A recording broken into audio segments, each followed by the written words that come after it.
Welcome to the Intentional Success Podcast, where we unpack the top strategies, explore business trends, and drill down into best practices to help your live events production business grow and scale on purpose. I'm your host, Tom Stimson. In today's podcast, I'm going to teach you the 3 things you need to do to eliminate bad busy in your live event production business. Today, I want to talk about being busy, right? And there are 2 kinds of busy. There's good busy and there's bad busy. And often the circumstances are identical. The difference between good busy and bad busy is really psychological. So does your team ever say they're too busy? Do they ever say, hey, when can you slow this down? And do you often think, well, why? We're just as busy as we were last month. Why are we too busy now instead of why weren't we too busy last month? You know, what triggers it? Is it last minute orders? Do last minute orders trigger complaints and requests for more help? Does being too busy feel like it's more emotional than logical? Yeah. The problem starts at the top, right? When I start to unpack busy, in my clients, I find that managers are frequently taking roles on themselves that have major conflicts in time, geography, and, importance, right? So in effect, management owners start the chain of broken promises that lead to this feeling by the rest of the team that you're too busy.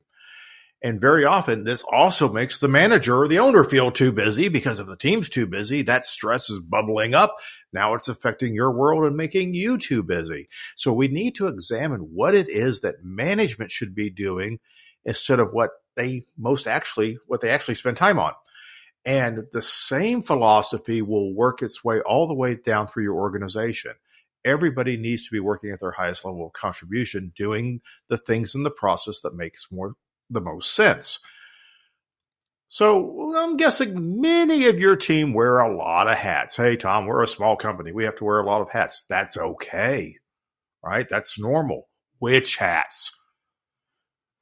Everyone should have a first hat, which is a function, a role, or a process that they cannot say no to. It's what they do every day. It's what everyone relies on them to have time to do. And you can have a secondary hat. And you can pause your primary hat, what you're doing, and do the secondary hat, but you get to choose the time and the place. You have to complete that task and get back to what you're supposed to be doing. You always have to be available for that primary hat. Okay. And no matter how many hats you wear, you have to be available for them all of the time. Right? You can delegate, you can delay, you can reschedule, but you can't abdicate. So when an owner or a senior manager has to approve every proposal and they're out on a show for 3 days, we have a hat problem. And it's crazy that the one area of our business that isn't steady and reliable, shows, creates the most problems. So if the people who plan, sell, and hire for shows also do shows, future projects will suffer. I mean, who's going to keep in touch with potential customers? Who's going to take the meetings to unpack their project needs? Who's going to write the budget, deliver the proposal? Then when we have to schedule equipment, people do drawings and create schedules. And here's the big one. We have to be available to answer questions. There's no one there. When you can't answer someone's question in a timely manner so that they can do their job, do you know what they feel? Too busy. So one of the most powerful privileges of being an expert is having positions that I'm readily willing to modify. And some of these positions that I've taken over the years have very deep roots. And over the past 3 years, I've had every single tenet and best practice in my consulting playbook challenged by circumstances, by clients, and myself as I try to extrapolate how are we going to be successful on into the future. And this has led me to the idea of scalability. And I'm going to weave scalability in here because scalability helps address this bad, busy problem that so many of us face. So what is scalability? Scalability is a business model where overhead expenses are not designed to subsidize direct costs. Likewise, direct costs must always function as direct expenses. In other words, I can't have direct costs sitting on the sidelines in case we do business, because now they're a direct expense without any attached revenue. So perfect scalability is theoretically impossible, right? Because if you have no revenue, you're not scalable. No revenue is always a possibility. But we can approach scalability incrementally. We can get closer to perfect scalability, but infinitely perfect scalability will always be just out of reach. And if we can't win, why bother, Tom? That's like saying you never need to get better because you will never be the best. You're not listening to my podcast or following my work or anybody else's work because you don't want to get better. But most of you are probably realistic and realize that you will never be the best. And let's face it, being the best is overrated. Being preferred, now that is kind of awesome. So I'm talking about being busy today because it keeps coming up. And without fail, when it comes up in my coaching calls and my inquiries or just questions about a blog post, the subject of project management becomes integral to the discussion. So project managers aren't the problem. Project management is the bottleneck. And that bottleneck triggers the busy feeling of being too busy. So for many years, I've advocated, throwing more project managers into your system to reduce the bottleneck, but then that will allow you to reduce the number of admins and technicians that you've plugged in to handle overflow and make last minute jobs easier, right?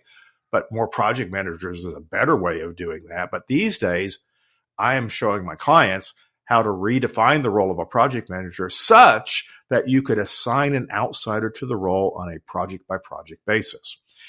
And in fact, what I'm doing is I'm advocating reallocating the hats in your organization into what I call anchor positions, which are people who only do that job. In other words, an anchor position is a person who's anchored traditionally, to the office in the building where you work. Many of us work from home now, but they're anchored to that job seat. They're always available to do that.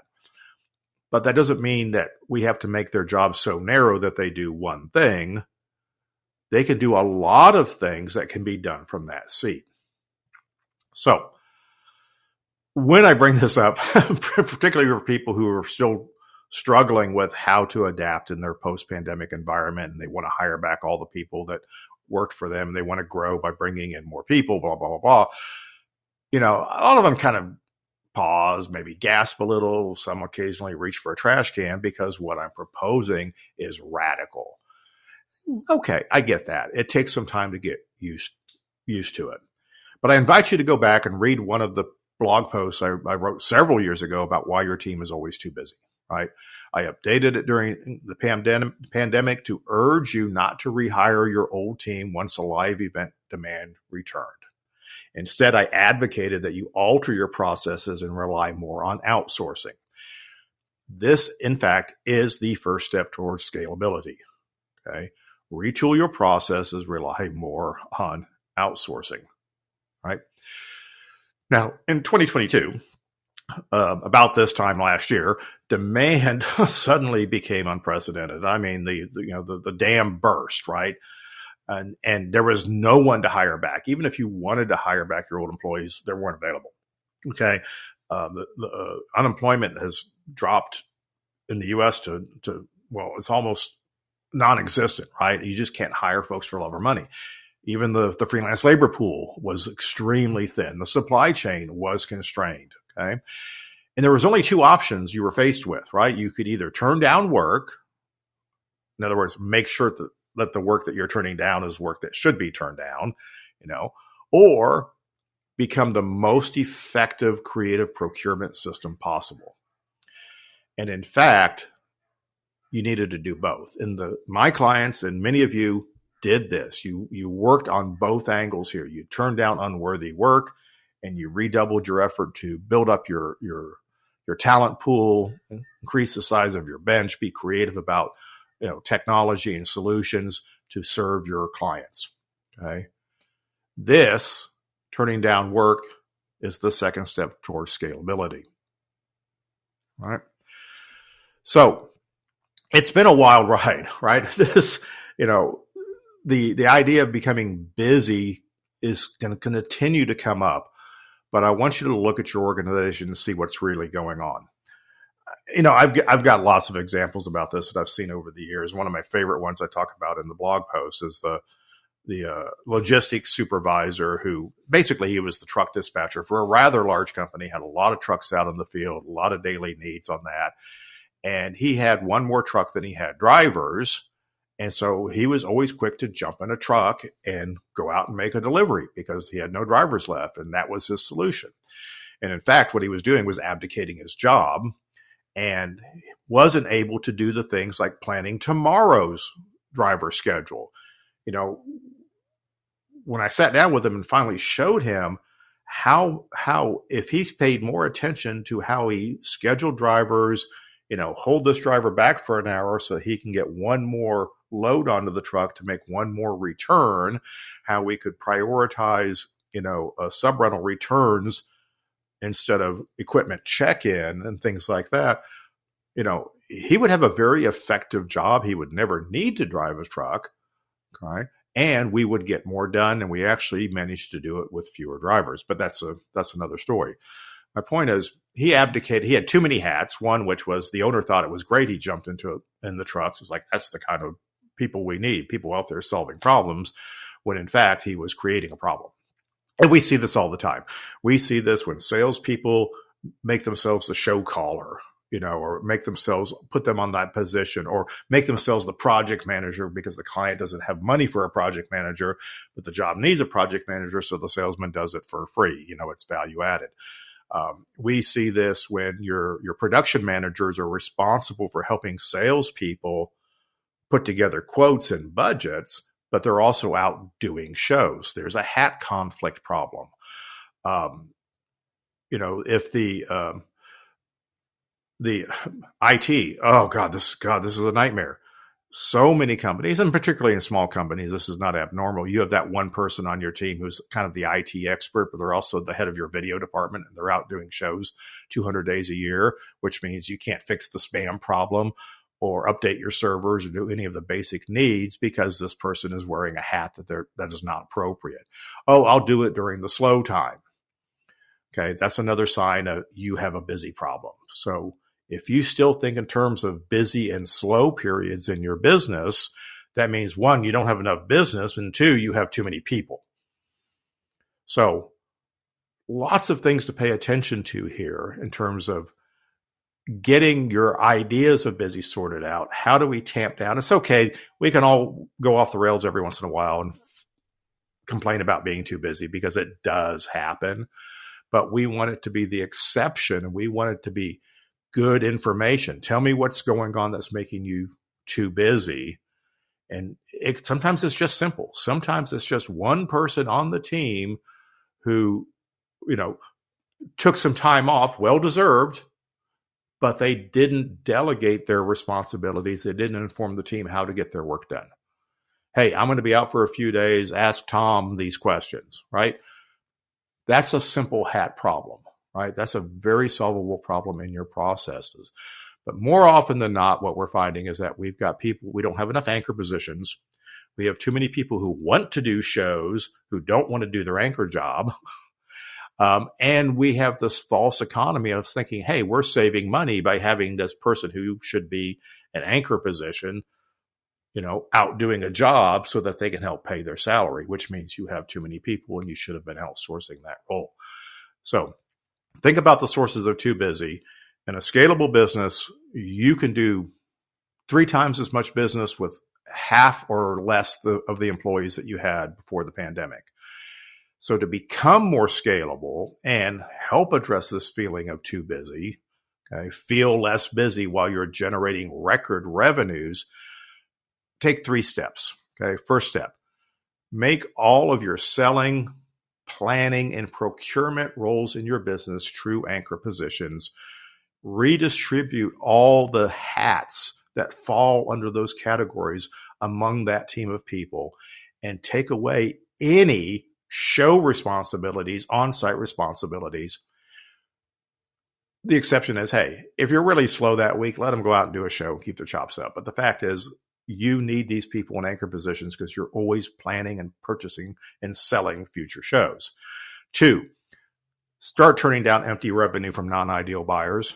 Make room for good customers who will very often come in with wonderful last-minute business that you don't want to be too busy to respond to effectively, right? And you will be less worried about turning down empty revenue because you're not paying for a team of people to sit around and wait for the next job. And then 3, professionalize your procurement team and processes. Okay, procurement is not an admin that you hire, to fill in the gap and make some phone calls and issue purchase orders. Procurement is a strategy.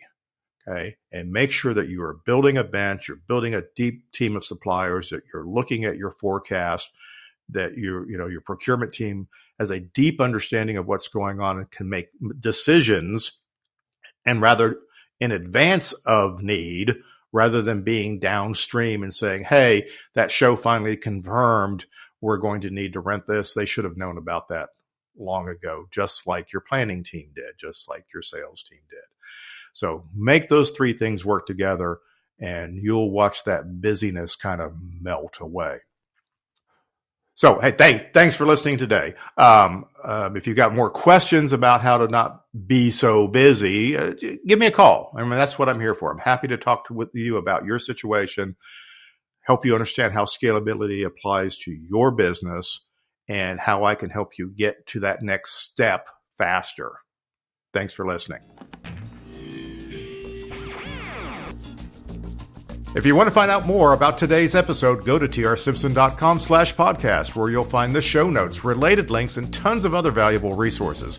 If you haven't already subscribed to the Intentional Success Podcast, please do so, and I'd greatly appreciate if you would rate and review the show. Also, if you think you might be a good fit to work together or want more information about the Stimson Group, I'd love to hear from you. Visit trstimson.com for more information.